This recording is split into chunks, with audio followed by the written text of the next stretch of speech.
Ok, gravando. Então, bom dia a todos. Aqui vamos falar sobre os assuntos contidos lá na aula 4, oceanogeral.4, que são feições das margens continentais, das bacias oceânicas e um pouquinho de métodos. Uma parte disso eu já falei para vocês, são aquelas apresentações em vídeo lá no canal, A Ciência Radical de Harry Hess e o Ciclo de Wilson, é o primeiro vídeo, Províncias Oceânicas e Feições das Margens Continentais, e o terceiro vídeo é o Tsunami de Grand Banks e o que tem na Bacia Oceânica. Tá? Como esse material já foi tratado naqueles vídeos, eu vou pular aqui direto para o assunto que faltou nesses vídeos. Vamos lá.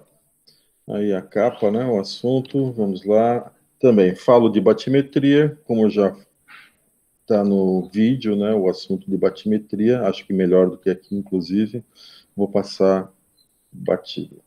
O que eu não falei lá foi de sismografia ou sismologia, que a diferença para batimetria é meio óbvia, né?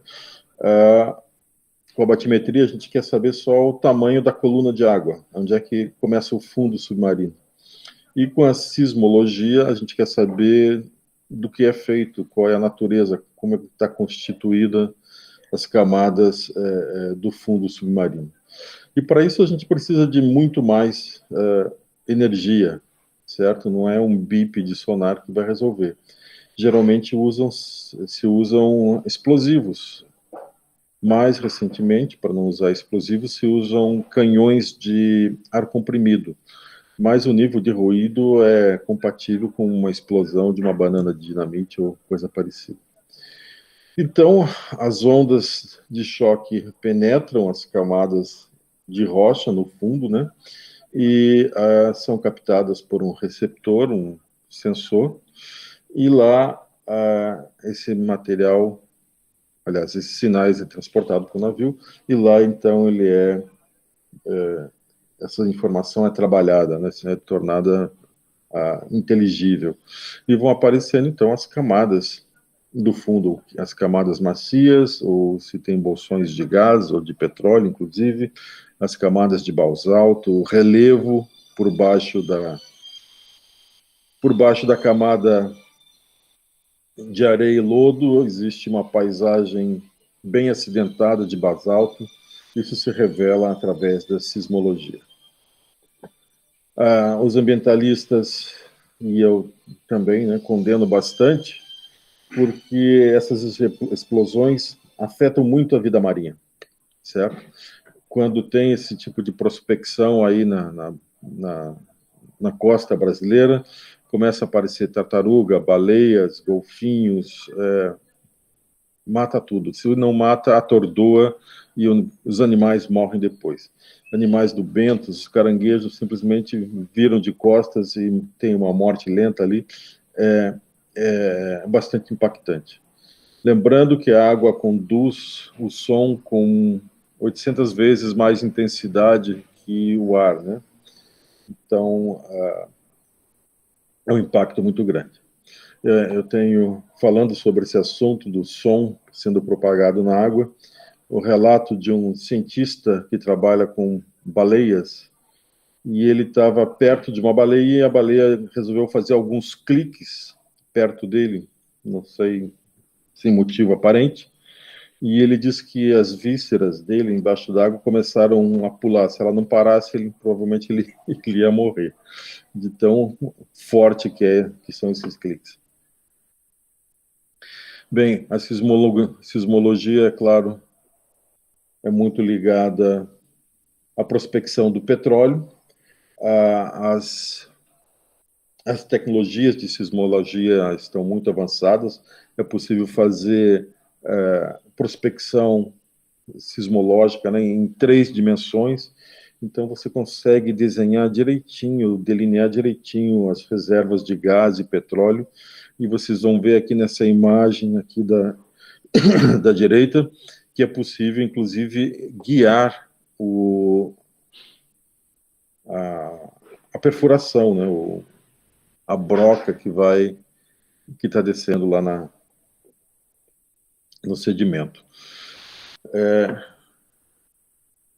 Está bem adiantado essa parte aí da geologia, né?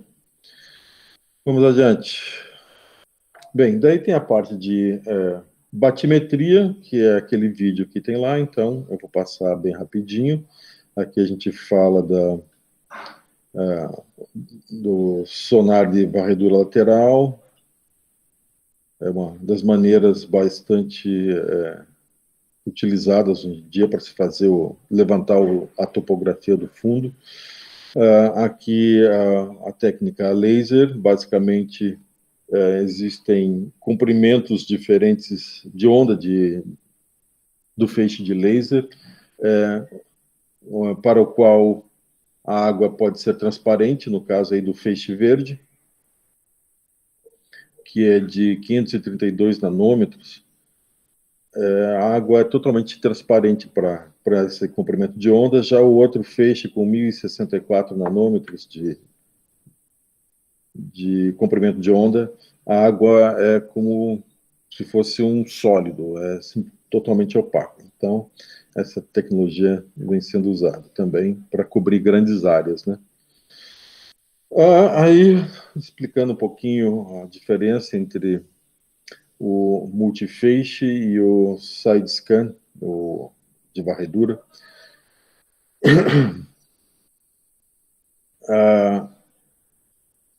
Enquanto o sonar de varredura ele processa somente o tempo de resposta do eco, né? Do som até da origem do som até o retorno ao hidrofone, seja o que for. O sistema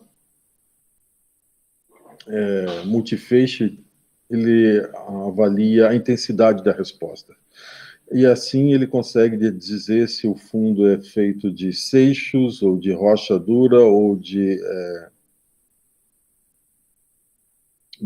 lodo, ou de areia, dá informações sobre a natureza do fundo, a composição do fundo.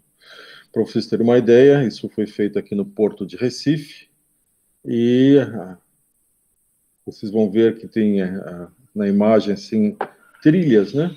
É justamente o caminho do navio percorrendo a região aqui. Aqui mais dá para ver a largura do feixe, né? Como são águas rasas, dá para pegar aí, sei lá, talvez uns 40 metros de largura do feixe. E dá para saber direitinho do que é feito o fundo e aonde seria necessário, por exemplo, fazer dragagens. Aqui nessa região do canal, da área de fundeio e área de manobra dos navios, a água está muito rasa, seria o caso, né, de fazer uma dragagem. E aqui também o pier também está ficando meio assoreado, né? E o canal também talvez precisasse. E como eles usaram os dois sistemas, o multifeixe e o varredura, eles sabem que não tem nenhuma pedra para dinamitar, ou para quebrar, ou para deslocar. É tudo lodo. Então já sabem que equipamento precisa usar para fazer a manutenção aí do porto. Bem, o oceano é muito grande, a gente só consegue fazer essas varreduras aí em áreas muito pequenas, então a gente usa bastante satélite. O primeiro satélite aí começou em 1978, o SEA-7. E olha só, a precisão desse satélite era de 2,5 metros. Quer dizer, você tem uma profundidade aí em média de 4.000 metros, com um erro de 2,5 metros. Está muito bom, né? Mas, veja só, com os satélites modernos, essa precisão é de uma moeda de 50 centavos, acho que menos que isso, menos de 2,5 centímetros, certo? nessas horas que eu penso, né? A espécie humana é um bichinho terrível, né? Olha só o grau de precisão, quanta tecnologia foi necessária para se conseguir esse tipo de informação e nessa qualidade. E olha só, essa imagem que está aqui embaixo é do sistema GRACE. Esse sistema GRACE, olha, tem um feixe de luz que une esses dois satélites, né? Esse feixe de luz aí está representado aí muito próximo, mas a verdade é que esse feixe de luz fica a quilômetros de distância, uma espaçonave da outra. E esse feixe de luz oscila conforme a aceleração da gravidade. Aquela velha história do Einstein, né, que dizia que a gravidade pode curvar a luz, o que foi comprovado usando navios da Marinha Brasileira para observar alguns eventos astronômicos, e mais recentemente também foi visto ondas de luz fazendo curva próximas a buracos negros, quer dizer, gravidade puxando a luz funcionando como partícula, né? Sendo suscetível à gravidade. E essa oscilação nesse feixe de luz nos dá, então, a forma da superfície terrestre, topografia terrestre, tá? Contando a quantidade de terra que está abaixo desse feixe até o centro da Terra.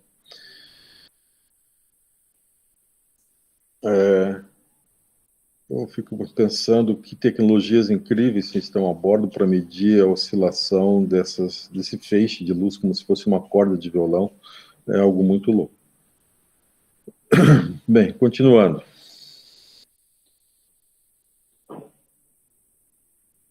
Aqui, a geomorfologia dos oceanos, a gente tem aqui, então, a forma tradicional de uma margem continental. Isso está lá nos vídeos, bem explicadinho, eu vou passar batido, tá?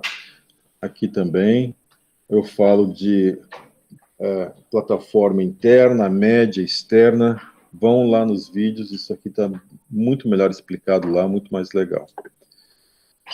Aqui os tipos de plataforma continental, que podem ser bem estreitinhas lá na Bahia chega a 10 quilômetros, e aqui na Argentina, por exemplo, chega a 1.500.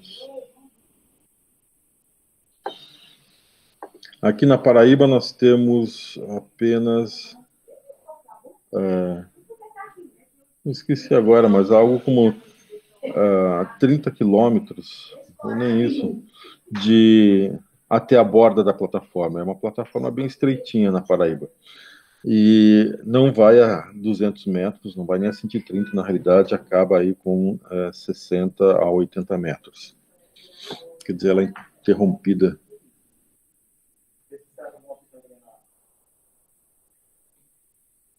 Tá. Aí o arco insular, né? Aqui as aleutas, onde tem uma zona de subdução da placa do Pacífico, entrando sobre a placa do Ártico aqui, e norte-americana, não sei qual é o nome da placa, e forma essa linha de ilhas vulcânicas, o arco insular. Isso também está explicado lá. Isso também está lá no vídeo, que é uma margem ativa e uma passiva. Eu recomendo que vocês dêem uma boa olhada. Feições da margem continental também está no vídeo, muito bem explicadinho. O efeito das ondas,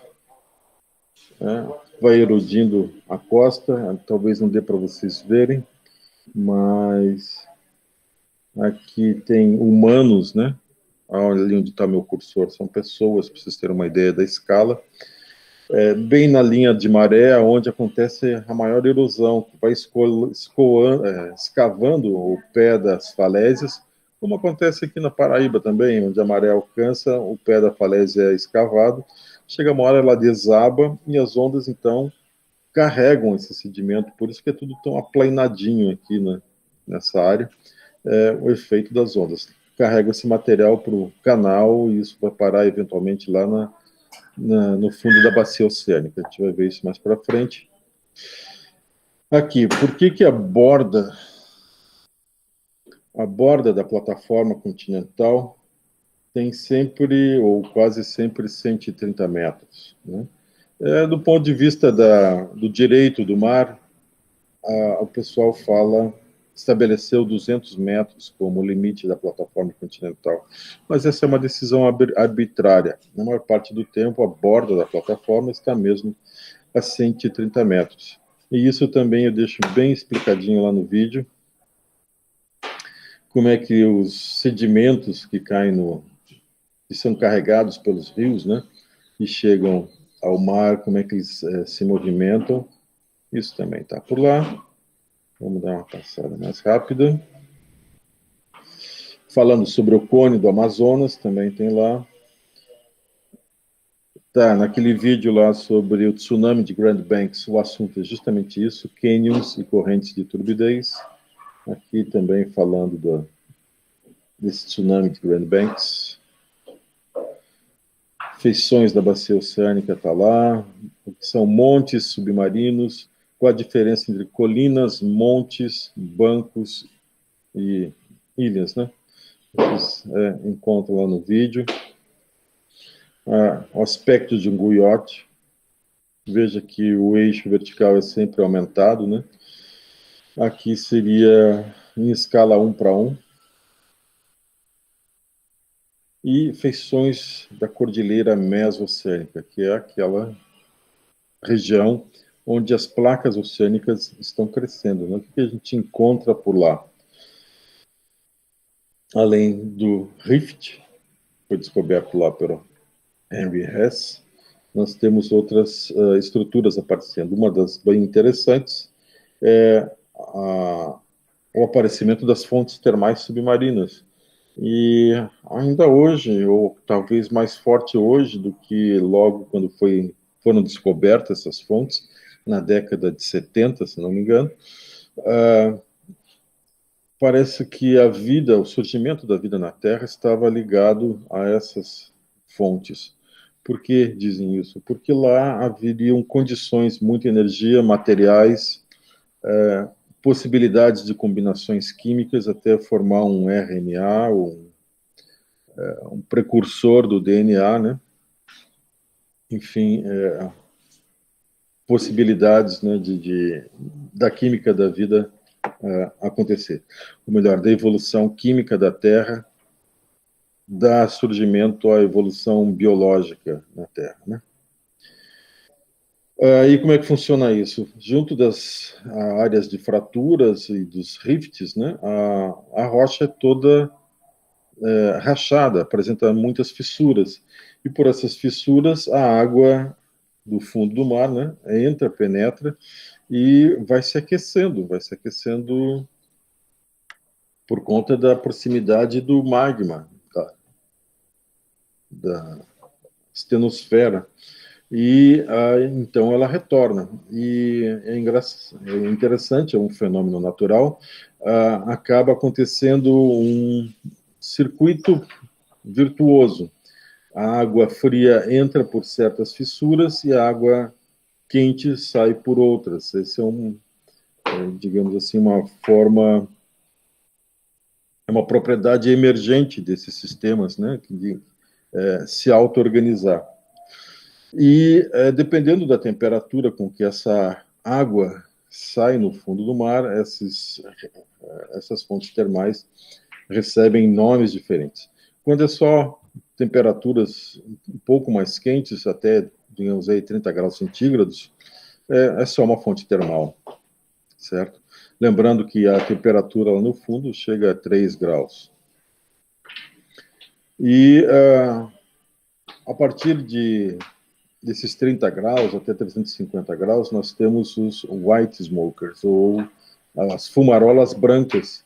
E por que são brancas? Porque a água aí a 350 graus começa a dissolver muitos materiais da rocha.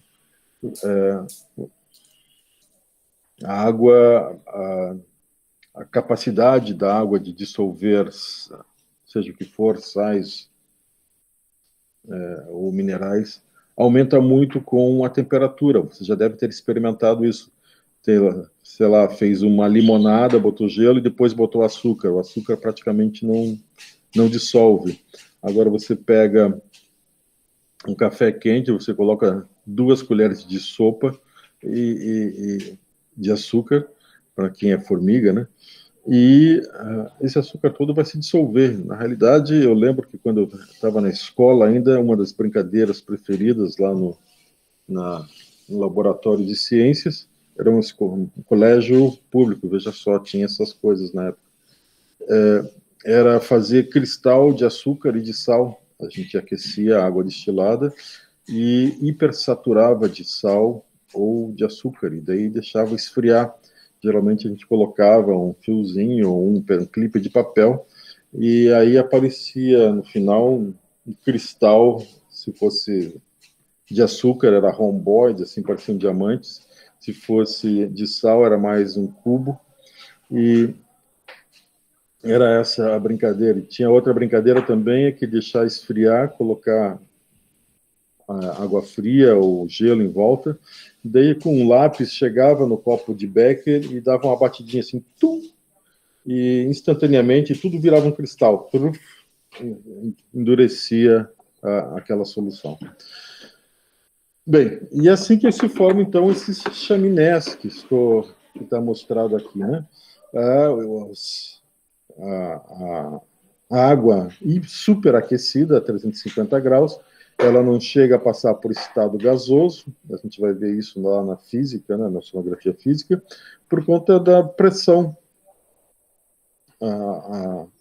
Ali nós temos equivalente a 30, 40 atmosferas, então a água não chega a passar para o estado de vapor, mesmo com 350 graus.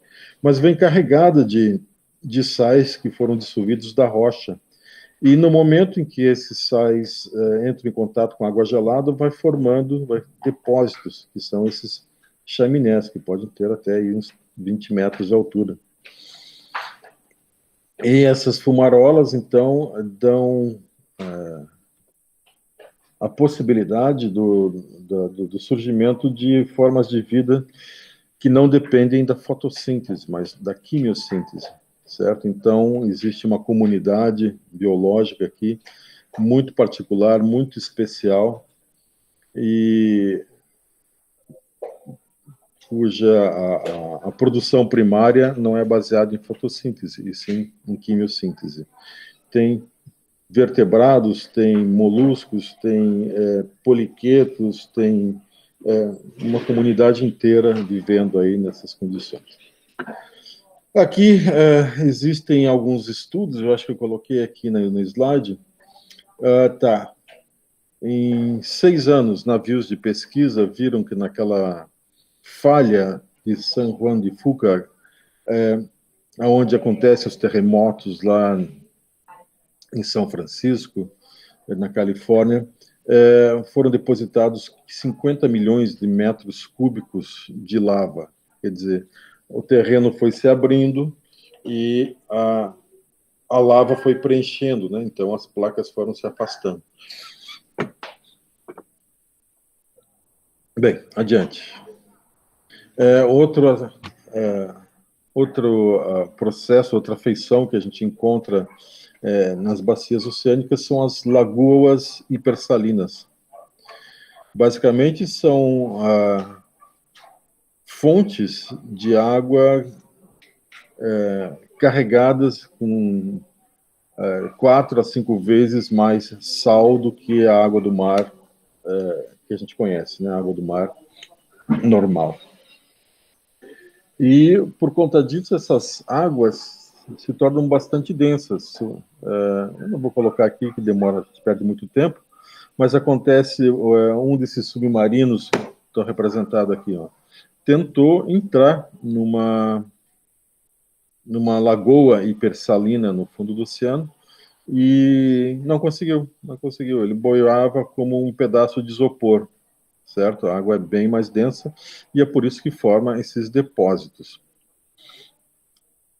Depois eu vou passar uns filminhos que eu reservei para vocês aí, falando mais sobre essas lagoas hipersalinas. Às vezes estão associados às margens continentais também. E sim, essas lagoas hipersalinas também têm uma fauna particular, né? Também tem muito teor de enxofre e outros nitrogenados que dão, digamos assim, suporte ao crescimento de bactérias quimiosintetizantes. E essas bactérias, então, são a base da cadeia trófica.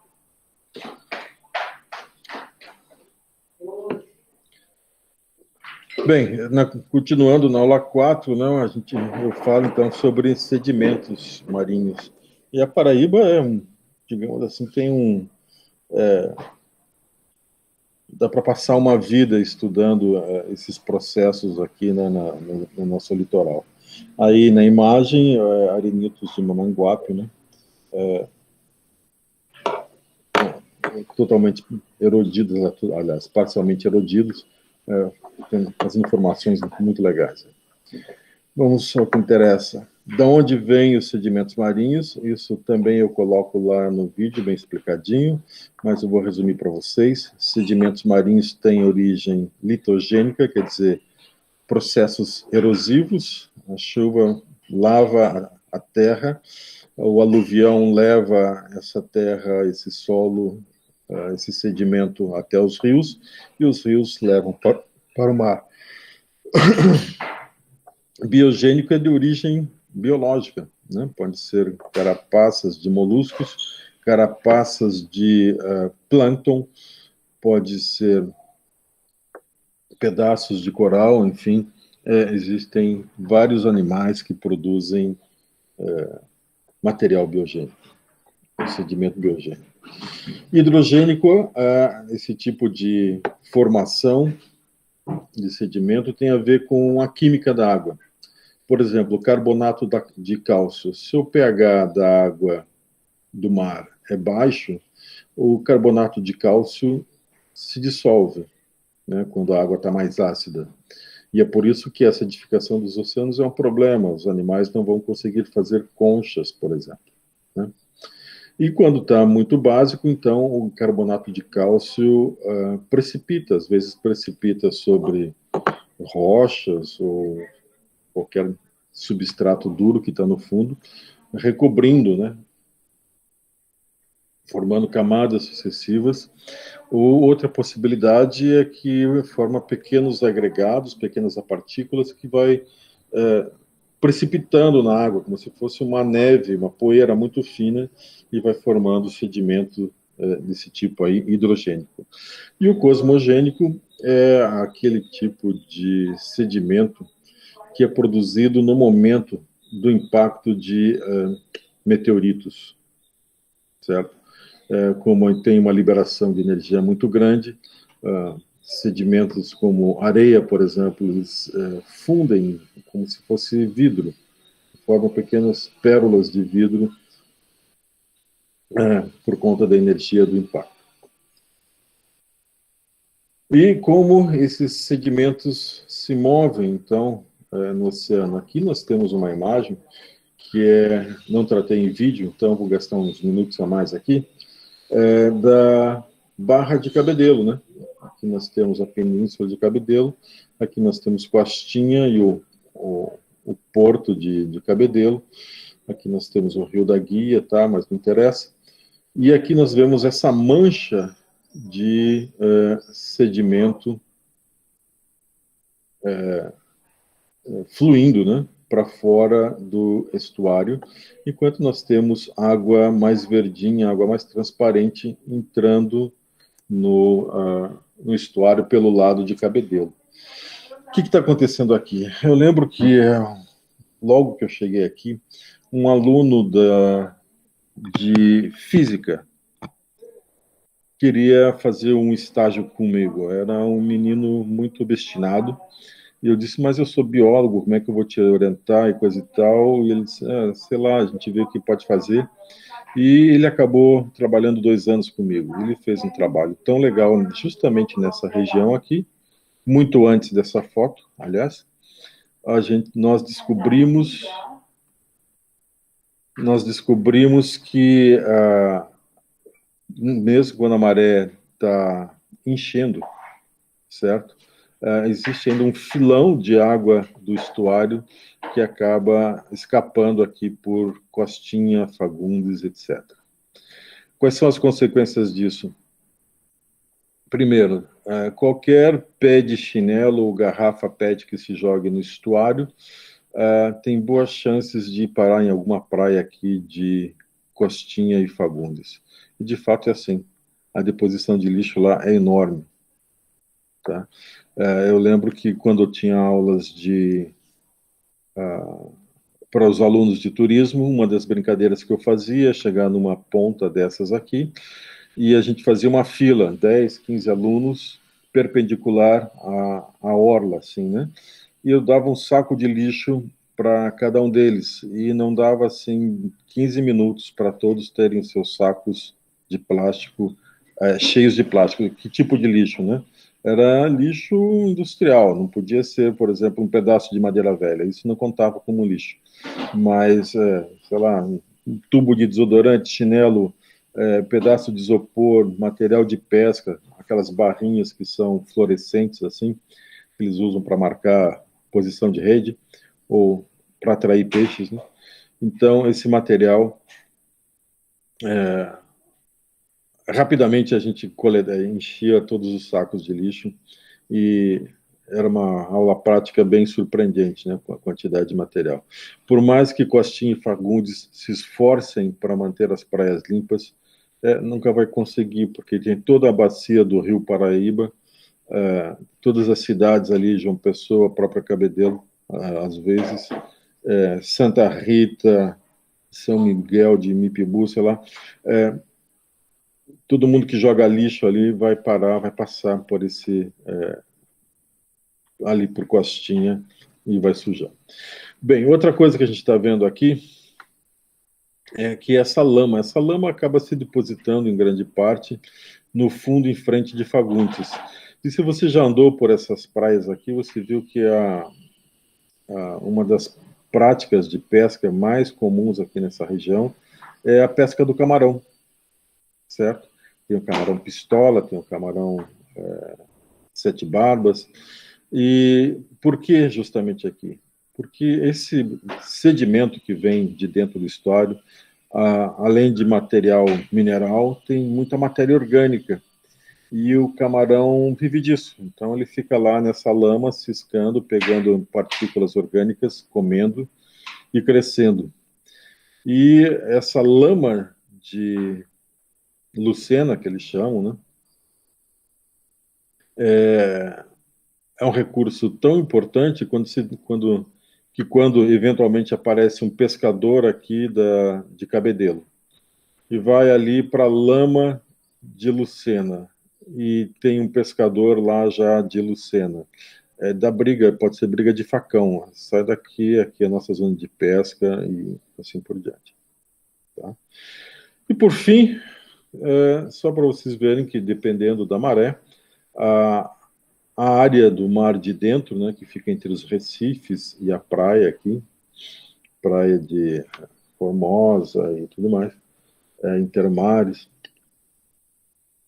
dependendo da energia das ondas e da altura da maré, esse material que está aqui na mar de dentro, ele é ressuspendido, quer dizer, é levantado, sai do fundo e pode eventualmente entrar aqui no estuário, na boca, se depositar na boca do estuário.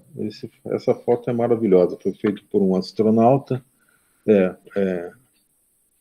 É o portal da fotografia de astronauta, tá o link ali em cima, vocês podem acessar. E aqui ficou faltando alguma informação, né? Vamos ver se a gente consegue melhorar. Tá aqui. Tá.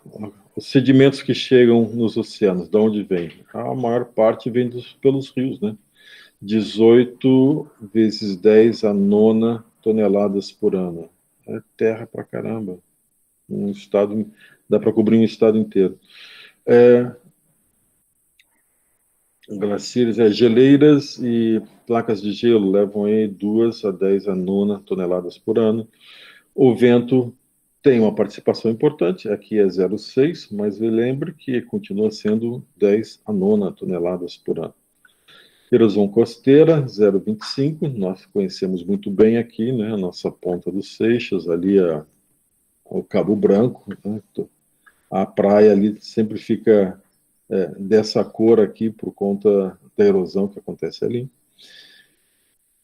O vulcanismo tem uma participação também, aí 10,15 vezes 10 a nona. E água de fundo, água subterrânea. Existem os rios que levam água pela superfície, mas também nas costas, nas margens continentais, tem fontes de água subterrânea, e que levam também algum material, não é pouco não, para as margens continentais. Aí, só dando exemplo de alguns eventos, isso aí não é um cappuccino, isso aqui é um ciclone no nordeste da China. A China tem problemas enormes com desertificação, tipo mover assim 1 milhão de pessoas por ano, às vezes de refugiados por conta das tempestades de areia que acontecem lá. Também fruto da má gestão do solo, né? E o fato é que, eventualmente, essa poeira aí do deserto de Gobi pode chegar na América do Norte. Da mesma forma que tempestades de areia no Saara podem chegar aqui no Nordeste. Certo? E, é claro, boa parte disso caindo nos oceanos. Aí, mostrando um paraíso de um geólogo, né? Essas estrias que vocês estão vendo aqui, não está aparecendo no meu cursor, muito pouco. Isso aqui, a análise de cada uma dessas camadas aqui pode fazer a vida de um geólogo, certo? Então, um geólogo aqui é como um pinto na quirera, né? Feliz da vida para o resto da vida. E o que indicam essas estrias? Primeiro, a primeira coisa que tem que ver é que, como rochas sedimentares, se formam sempre dentro da água. Então, essas camadas, em algum momento, estavam na horizontal. Tá? São camadas sucessivas que vão se sobrepondo, possivelmente anuais, ou não, vai depender da quantidade de sedimento que chega até ali. Mas a gente vai ter no registro de fósseis, do clima, do nível de erosão, da força das águas, enfim, um monte de informações do nosso clima pré-histórico e da própria evolução biológica. E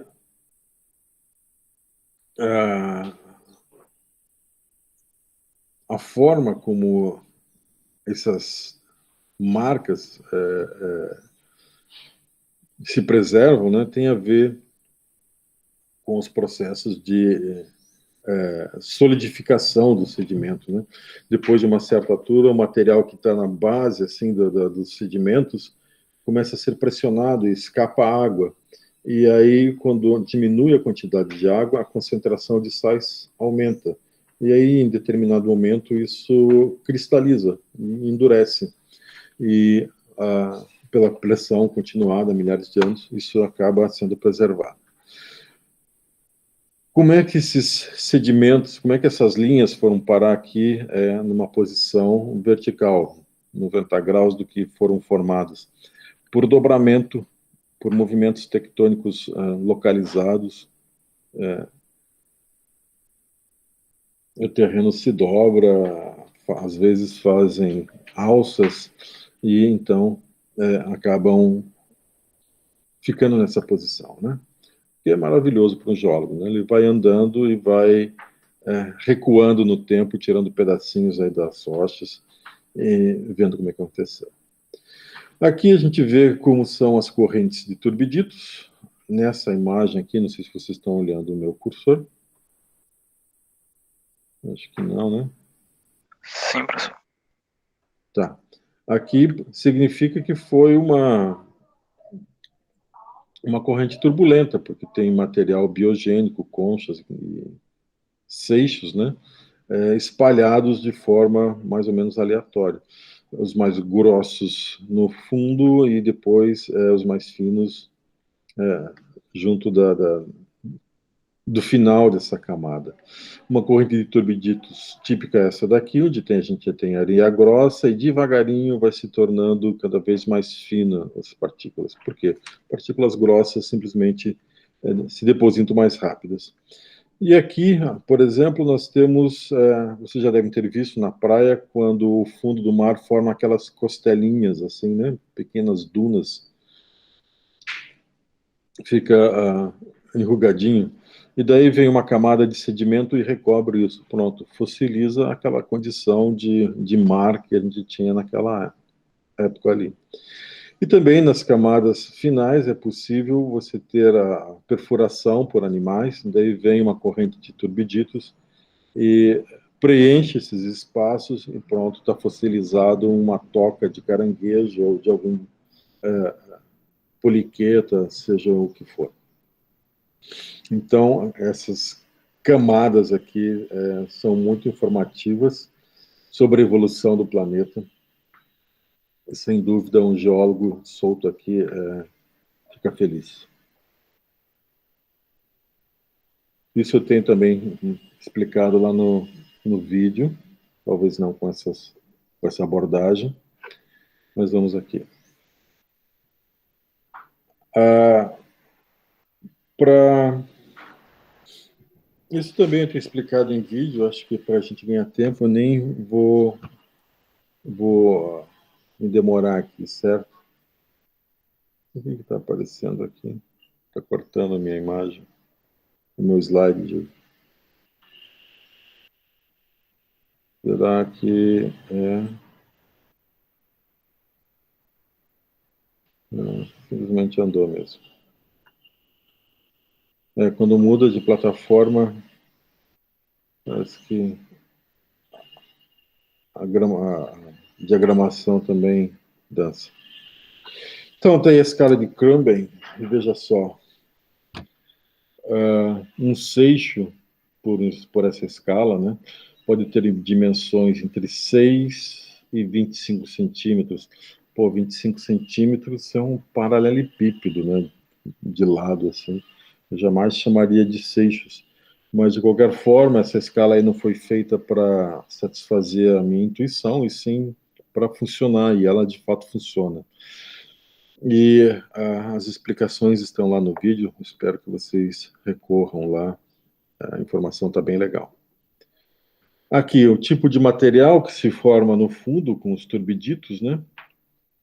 São esse tipo de rocha sedimentar litogênicas, quer dizer, o material que veio do continente se depositou no fundo do mar, e aí aparece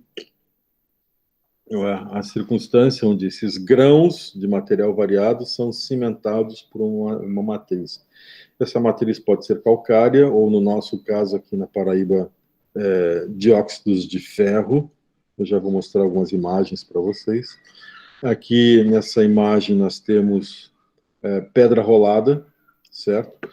Quem vai atrás de petróleo e acha essas pedras roladas já fica mais animado, porque são indicadores de depósitos de matéria orgânica. Tá? Eu encontrei, quando eu estava estudando lá na Alemanha,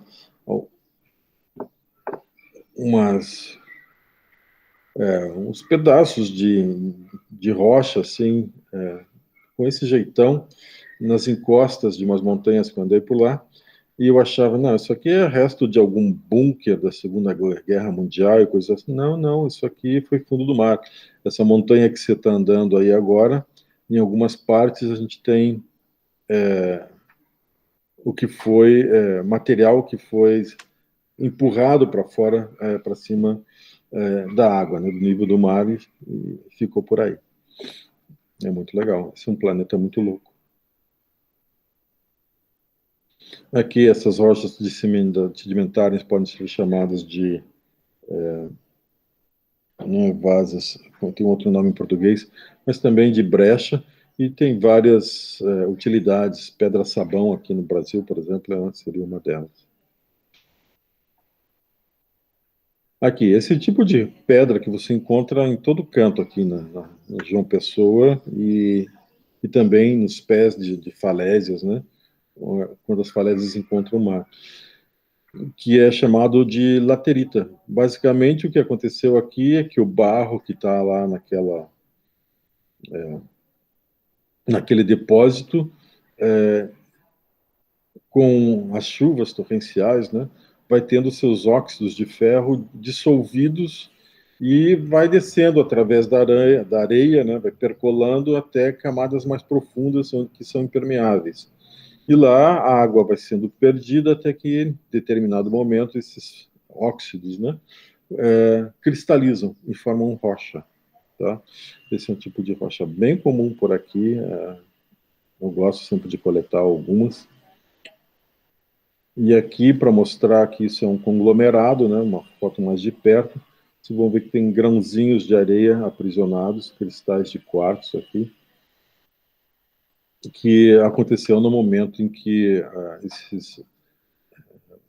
essas soluções ferrosas, né, às vezes contém alumínio também, cristalizaram, solidificaram e prenderam esse material. Às vezes tem material biogênico também.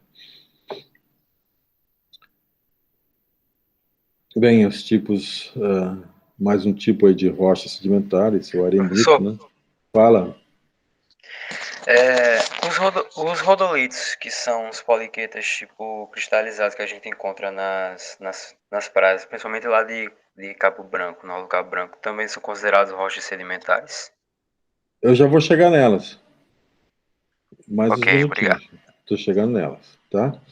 Pronto, isso aqui é um tipo de rocha sedimentar que é uma mistura de areias com um pouco de argila e também com óleo, matéria orgânica, como se fosse um petróleo. E isso marcou bastante a minha infância. Eu conhecia uma região onde meu pai me levava para que era em Irati, no Paraná, e lá era uma região rica nesse xisto bituminoso ou pirobetuminoso, e é uma rocha bem fraquinha, com a unha você consegue ir escamando, assim, tirando as camadas, né? E a verdade é que esse material é rico em óleo mineral e de onde se extrai combustíveis e outros materiais. Vamos colocar aqui, ó, em 72 a Petrobras construiu essa planta piloto e de cada 7.800 toneladas de xisto, eles produzem 480 toneladas de óleo combustível, que é o óleo pesado para caldeiras, navios, locomotivas, fábricas, cimenteiras, 90 toneladas de nafta, eu não sei exatamente onde é que se usa isso, porque nafta é extremamente volátil, ruim que só de lidar, de guardar, né?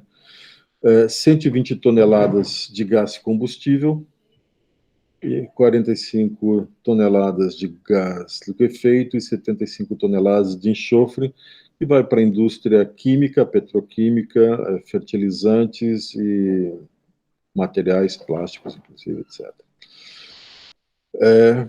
Então, a planta rendeu, e mais para produzir esse material, para ter todos esses produtos, né? Veja só, uma grande quantidade de terra de xisto tem que ser removido, e para cada 7.800 toneladas de xisto, hectares de floresta tem que ser destruídos. Floresta de araucárias, não sei se vocês conhecem, aquele pinheiro do Paraná que parece matar, assim, um lugar maravilhoso. Enfim, o impacto ambiental é gigantesco. Mas isso também é um tipo de rocha que foi formado no fundo do mar e por algum processo tectônico foi levantado, né? Agora a gente vai entrar justamente no que você estava perguntando, Tiago, que são as rochas sedimentares de origem biogênica. E isso aqui, esse buraco aqui nesse paredão, na realidade, é uma mina de diatomita. E se vocês um dia encontrarem uma mina de diatomita, convidem o seu velho professor Tarcísio para ser sócio. Ele precisa pensar na aposentadoria. Isso vale ouro. E por que vale tanto? Porque praticamente metade dos processos industriais conhecidos e dos materiais que a gente usa leva diatomita ou no produto ou no processo, certo? E eu coloquei aqui algumas imagens. Para fazer vidro e lentes, vidros especiais e lentes, você precisa de diatomito. Para fazer alguns cosméticos, você precisa de diatomito. Para usar como veículo em medicamentos, para fazer pílulas, você usa diatomito. Pneus, a carga de diatomito é misturada com a borracha para conferir dureza, durabilidade ao pneu, para rodar mais quilômetros. Então, na indústria de alimentos, cerveja, vinho, existem processos de filtragem para deixar o líquido bem transparente, coisa e tal, usando diatomita. Para fazer óculos, polir lentes de óculos ou de outros materiais ópticos, microscópios, telescópios, se usa diatomita. A batata Ruffles, quem gosta aí de Ruffles? Pois é, tem uma fina camada de diatomita que dá aquela sensação crocante. Então, diatomita está por tudo, meu caro. Ela é um mercado de bilhões de dólares anuais, e quem encontrar uma jazida dessa, por favor, me avise. Minha aposentadoria está meio complicada, tá bom? E de onde vem esse diatomita? O nome já sugere, vem dessas algas, desse grupo de algas chamados diatomáceas, que são eucariotas, logo tem um núcleo, né? E por serem algas fazem fotossíntese, mas tem uma carapaça de vidro. Aliás, é o único grupo de organismos terrestres que utiliza sílica.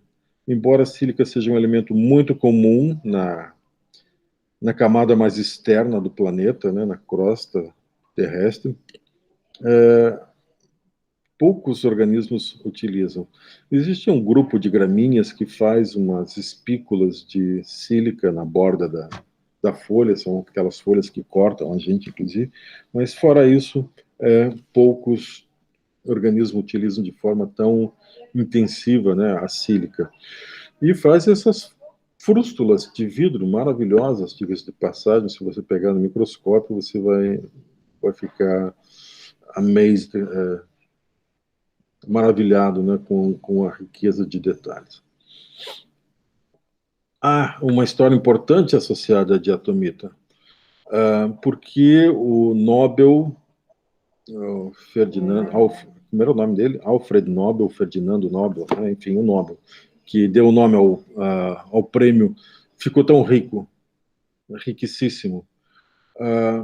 Na época dele lá, já existia já era o início da era industrial, né? E então se tinha muita necessidade de minerar carvão, tirar pedras para fazer construções, pontes, diques, castelos, seja o que for, para abrir estradas, enfim.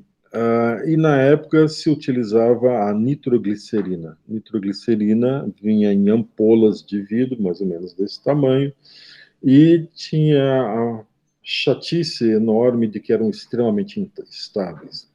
Imagine você carregar caixas de nitroglicerina numa carrocinha puxada por um cavalo, por um burro, numa estrada de paralelepípedo.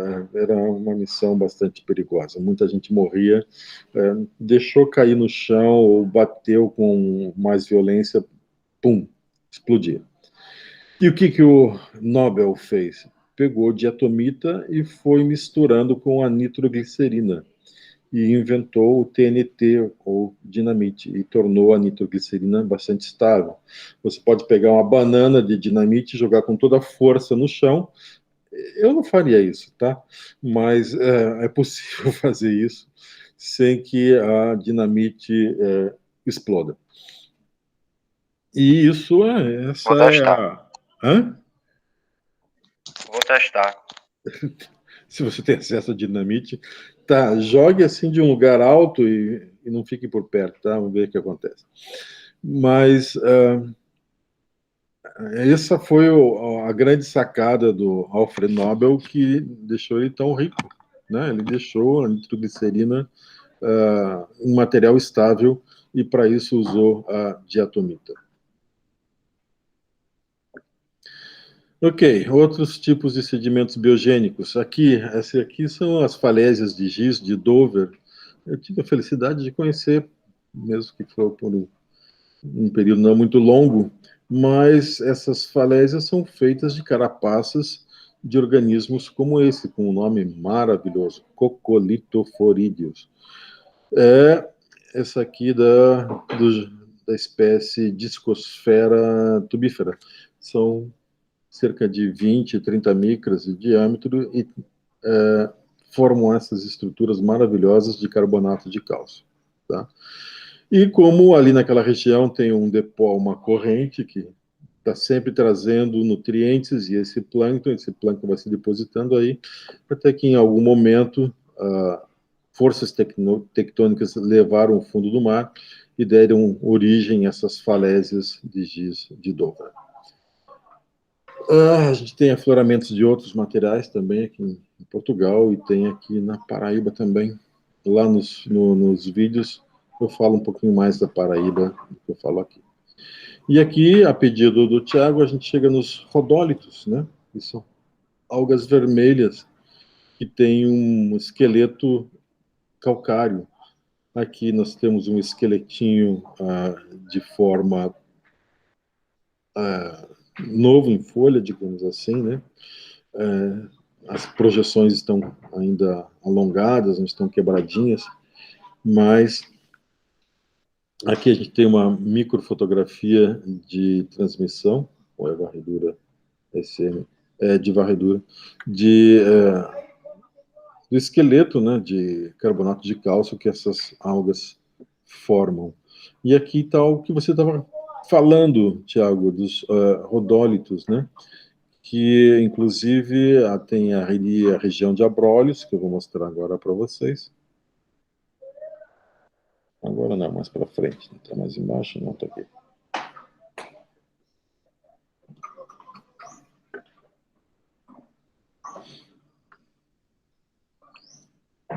Com certeza Foi o você já senhor viu. foi o senhor que fez essa fotografia? Foi para o curso, né, Massa. semana passada. Uhum. Aqui, esse trabalho aqui bem legal de 2012, mostrando a produção de rodólitos ali na região de Abrolhos. E deu a entender, o que tudo indica, é o maior depósito de carbonato de cálcio, ou fábrica de carbonato de cálcio, de todos os oceanos, certo? Uma grande quantidade de material é depositado todos os anos. Imagine aqui a nossa escala, vamos pegar aqui pelo meio, 1,6, certo? Mais ou menos essa corzinha aqui. 1,6 quilos por metro quadrado por ano. Agora, quantos milhões de metros quadrados nós temos aqui? É uma área maior que a Paraíba, possivelmente. Tá? Então, são muitas toneladas de gás carbônicos que são sequestrados, que isso aí a gente chama de um sumidouro de gás carbônico. As plantas retiram esse gás carbônico para formar o carbonato de cálcio da água, e a água fica pobre em gás carbônico e vai te retirar gás carbônico da atmosfera. É uma bomba biológica de gás carbônico que vai formar esses depósitos aí, certo? Então, muito importante ter rodólitos, né? Eles ajudam a controlar o clima. Outro tipo de depósito tem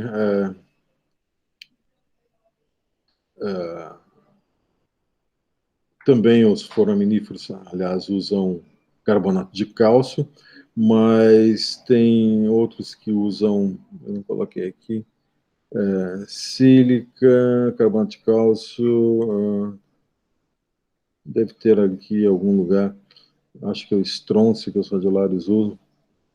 Bem, perdi essa informação, não é importante. Aqui alguns tipos de organismos que formam sedimento biogênico, coral do tipo tabuleiro, aqui uma moedinha de, não sei, 5 centavos, sei lá, um dime.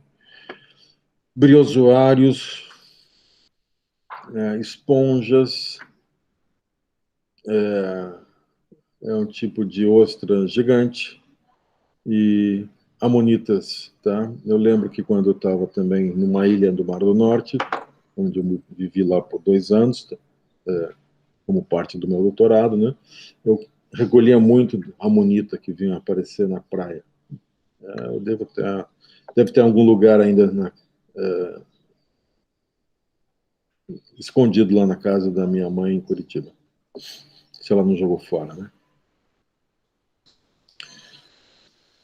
E ainda sedimentos de origem hidrogênica, isso aí é um material bastante cobiçado. Eu falei ali, o xisto precisa de 8.700 toneladas para você ter, sei lá, centenas ou talvez 1.000 toneladas de produto.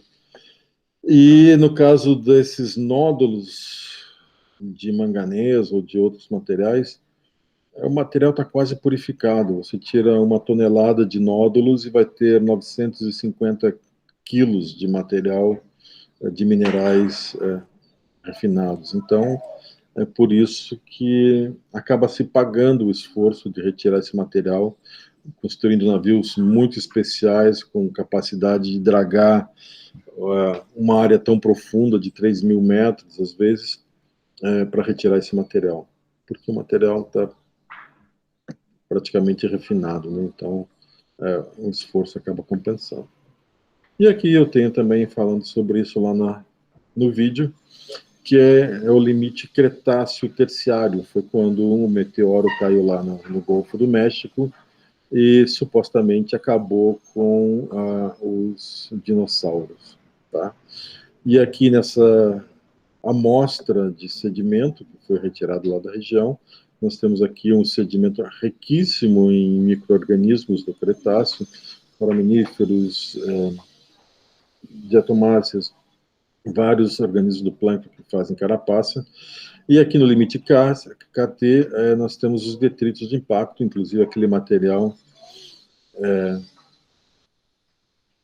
contendo o irídio. O irídio é mais leve que esses materiais grosseiros, se depositou depois. Aí aqui nós temos a camada Strangelove, e é uma homenagem, na realidade, a um filme do Stanley Kubrick, que eu recomendo. Afinal de contas, as bombas atômicas ainda estão aí, ainda são suficientes para destruir o planeta umas 4 vezes seguidas. O arsenal é gigantesco, né? Dá para fritar o planeta umas 4 vezes. E nesse filme tem o Dr. Strangelove, que fala justamente de como seria o mundo, né, após uma guerra nuclear.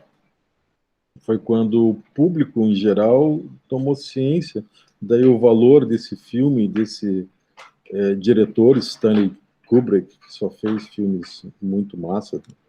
Vão atrás, vocês são jovens, talvez não conheçam, mas Stanley Kubrick só fez filme bom. Pode assistir que você vai gostar. E geralmente com um grande impacto sobre a sociedade. Esse Dr. Strangelove foi assim um soco no estômago, bem no meio da época da Guerra Fria, né? Como tudo poderia dar errado, e como seria o mundo, como seria o inverno nuclear, e aí ficou então o nome dessa camada Strangelove. E devagarinho, né, o oceano então foi sendo repovoado, novas espécies foram surgindo, e a história continuou. Então é isso, pessoal. Foi aqui esse materialzinho aqui que faltou lá nos vídeos. Eu vou mostrar de novo os vídeos que vocês têm que olhar para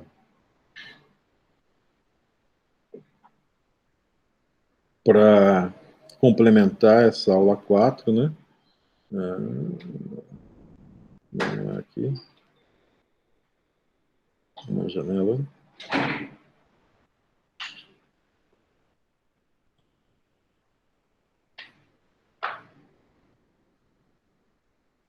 Sentido.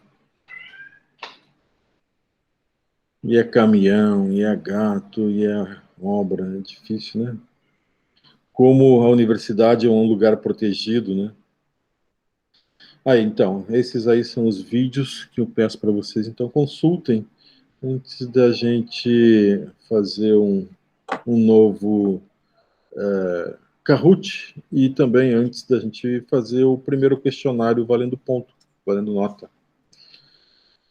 Tá certo, gente? Eu vou parar a gravação, mas a gente pode continuar conversando aqui. Tá? Logo mais eu coloco o link do vídeo.